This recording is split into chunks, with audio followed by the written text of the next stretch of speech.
Hello guys! Welcome to Unicorn Princess Tarot. So, ito yung reading natin for air sign, Gemini, Libra, Aquarius. Take only what resonates. Bale, hindi to magre-resonate sa lahat ha. Alam nyo na yon kasi normal yon. Hindi to personal reading. Kung gusto mo, pwede ka magpa-personal reading, Jing Tarot Reader. Search mo siya sa Facebook, Jing Tarot Reader. Siya yung pwedeng mabigay ng personal reading. Ayan. Pwede kayo mag-avail sa kanya ng mga pampaswerte. Yung asawa niya, antingero. So, kung gusto niyo ng mga something, protection or anything na makakatulong sa inyo, sa kanila na lang kayo mag-inquire. Ayan, nagagamot din sila guys. So anyway, proceed na tayo sa reading natin. This is for air sign, Gemini, Libra, and Aquarius. Kung hindi ka makaka-relate, next time na lang ha, or check mo yung ibang videos. Please do comment down kahit po heart lang, malaking bagay na sa akin yan. Okay, start na natin. Sana nakuha ko yung energy mo. Air sign, Gemini, Libra, and Aquarius. This is general love reading, guys. General love reading for air sign. King of Swords. Seven of Pentacles. Knight of Wands. Sa tuwing magre-reading ako ng air sign, I do feel this energy ng parang pagod. I don't know. Parang ang energy mo, parang ang dami mong pinagagawa sa buhay. Parang masyado kang pagod. Anyway, I can see someone here with the King of Swords energy, very professional. Someone na pwedeng nasa mataas na posisyon. Someone na may kayang patunayan pagdating sa trabaho niya or sa career niya ngayon. Seven of Pentacles, nakikita natin na maraming growth sa kanya na nangyayari. And actually with the Knight of Wands, I feel like may pag-iwas or paglayo na ginagawa itong person na to. With the Five of Pentacles, um, I do feel like may ending, may pag-iwas talaga nangyayari sa inyo. Kung ano man yung mga promises or mga nangyari in the past, parang ang laki nung nawala. Ang laki nung nawala. Kasi with the tower, yeah, this is an ending between you and this person. With the Seven of Swords, umiiwas talaga siya. Umiiwas siya sa'yo, umiiwas siya sa pakikipag-usap with the Hanged Man. For some of you, you're still waiting, naghihintay ka pa rin, pero talagang matindi pag-iwas na ginagawa nitong person na ito eh. May growth sa kanya pagdating sa career. Pero nakita rin tayo ng problem maybe regarding sa pera.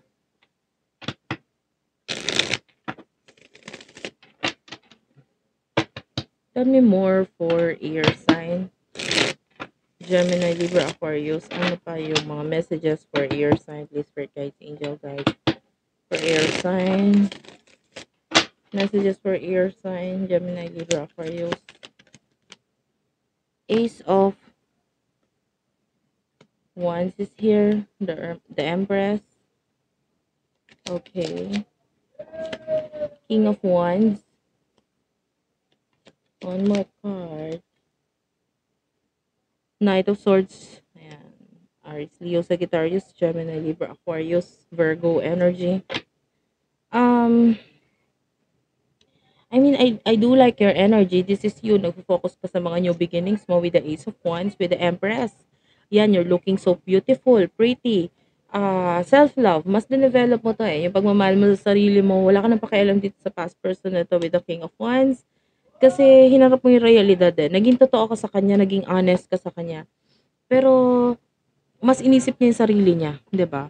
And with the Knight of Swords, I feel like this is you walking away, leaving this person behind. Wala ka na rin pakialam sa person na to. Part of you is naghihintay in a way na pwedeng gusto mong malaman kung okay na ba talaga siya or ano, may chance pa ba. Pero mas nakikita natin umiiwas ka na lang rin.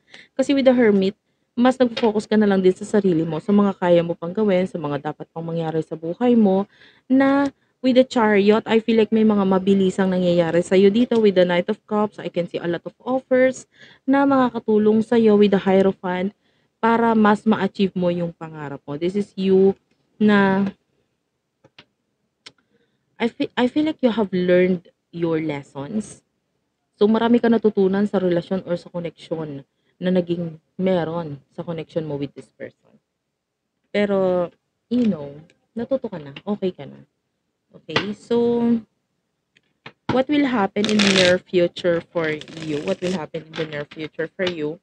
Ba't may nakakita ko ng parang like a bird? Yeah, parang bird siya. This could be a reading. Spirit guides, angel guides, what do you have here for? What do we have here for air sign, Gemini, Libra, Aquarius in the near future? Reading for air sign. Concentrate tayo sa future. Queen of Swords. Eight of Pentacles. The Chariot. Okay. The Hanged Man. This is major arcana. Clarify the Hanged Man, please. Devil, also a major arcana. And the Death card is also a major arcana. Wait lang, guys. Pahigup lang ako ng kape.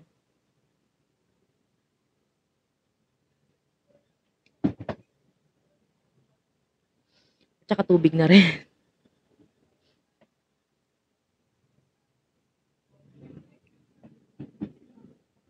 Kasi hindi ko masyadong feel yung pagkatimpla nila ng kape sa akin ngayon. Ano siya, parang gawa kasi yung coffee na yun sa mais.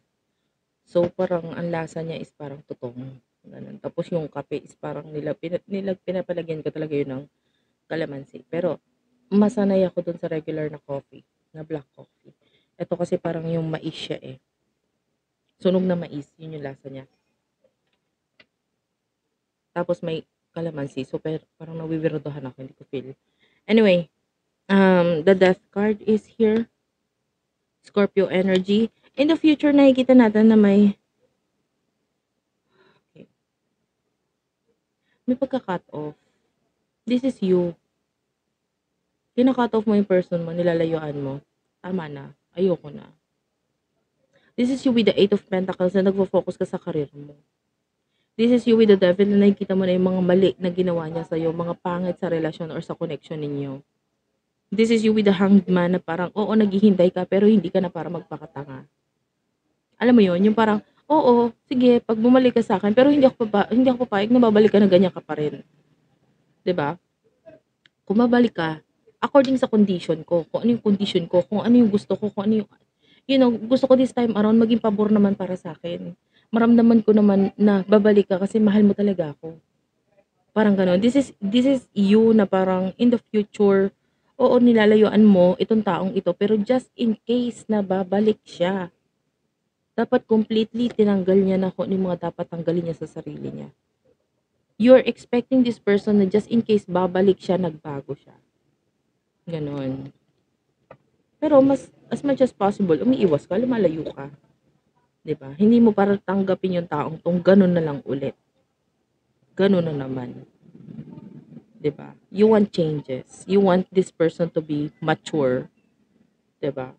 And what is the overall advice for you air sign? Ano yung advice para sa'yo? Wala akong nakikitang action actually sa person na to. Ito lang yung thinking mo in the near future, which is maganda naman. Queen of Pentacles and the Strength card, Leo energy. I like this, no? Natapos man kung ano yung mga meron sa inyo, pero nakikita natin yung growth at pera na paparating sa'yo. So, ang advice sa'yo is, for now, continue on doing what you are doing. Gawin mo lang. Mas nakita natin, mas matapang ka na ngayon, mas malakas ka na ngayon. Alam mo na kung saan ka dapat mag-focus at yung pagmamahal mo sa sarili mo na develop dito. I really do like your energy. With the Nine of Pentacles, nakakita tayo ng success pagdating sa money. Sige lang, tuloy mo lang to. Makinig ka sa mga advice na ibibigay sa'yo pagdating sa usaping pera. Kasi may mga tao sa paligid mo na hangad din nila ang maging Queen of Pentacles ka, which is, this is you being successful. You have everything. kung ano yung sabihin nila sa'yo, sige makinig ka, sundin mo. Malaki ang maitutulong nito para sa pagpapatibay ng career mo with the strength card, Leo energy. Okay, pagdating sa person na ito, okay naman yung mindset mo sa kanya sa ngayon and in the future. So wala akong nakikitang advice para sa'yo doon. Thank you for watching. I love you all and bye-bye.